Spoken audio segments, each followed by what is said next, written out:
Tenisas patvirtina sparčiausiai populiarėjančios šakos Lietuvoje vardą. Didžiosios Britanijos ir Lietuvos teniso rinktinių susitikimas prilygsta tik Lietuvos krepšininkų pasirodymams. Šiandien prasidėjusiame Deviso taurės turnyre lietuviams prognozuojamas sėkmingas pasirodymas. Atidarymo ceremonija prasidėjo Europos ir Afrikos atrankos zonos antros grupės pirmojo etapo dalyvių Lietuvos ir Didžiosios Britanijos pristatymų gausiai susirinkusiems žiūrovams. Pirmasis iš mūsiškių į kortą išėjo antroji raketė Laurynas Grigelis. 18-metis lietuvių žaidė su pirmuoju pagal pajėgumą svečiu, 23 metų Jamesu Wardu ir pralaimėjo po 3 setų kovos 4-6, 2-6, 4-6. Pirmame sete lūžis įvyko 9-ame geime, kai Grigelis prarado pirmo padavimo jausmą, atliko 3 dvigubas klaidas ir leido varžovui iškovoti tašką.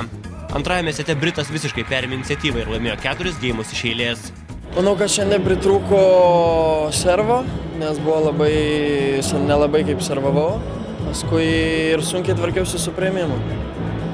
Kai buvo pirmas mačas man Vilniuje ir Savo Arenoje, tai buvau truputėlį susikaustęs, tai manau antram mače seksis daug geriau.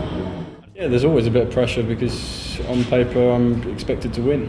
Prieš mačą jaučiau spaudimą, nes pagal reitingą ant popieriaus turėjau nugalėti. Buvau pirmasis, todėl turėjau gerai pradėti.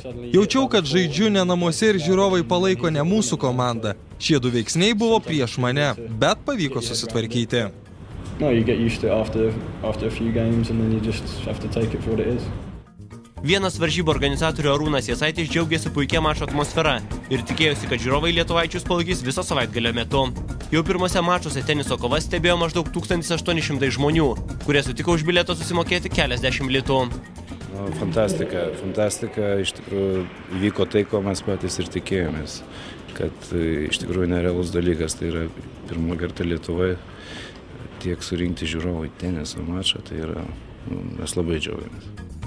Tačiau galima teigti, jog žiūrovus į areną labiausiai traukė ne Didžiosios Britanijos rinktinė, o pajėgiausias mūsų šalies tenisininkas Ričardas Berankis. Sport 1 kalbinti teniso žiūrovai džiaugiasi galimybę savo mieste pamatyti retą sporto renginį. Galvoju, kad nuostabu, kad vis toks renginys surengtas ir galvoju, kad ateityje, jeigu tokius renginius rengsim, tai mes tik turėsim tik daugiau norinčių žaisti. Tai Ričardas Berankis visuomet jisai gyvai stebint palieka įspūdį gerą. Aišku, gaila, kad nepasisekė kitam mūsų atstovui, tačiau abudu jie jauni, perspektyvūs ir iš tikrųjų tai teikiantys vilčių. Didelė šventė, o tai matyt svarbiausia, o padidina dar nuotaiką, jeigu dar pavyksta laimėti. Labai įspūdingai iš tikrųjų žaidžia Berankis, aš manau, verta dėmesio. Tačiau antrajame susitikime Lietuvai pavyko išlyginti rezultatą. Ričardas Berankis po labai įtemptos kovos palaužė Daną Evansą ir išlygino rezultatą 1-1. Šeštadienį vyks dvejeto susitikimas, o sekmadienį vėl kausis vienetai.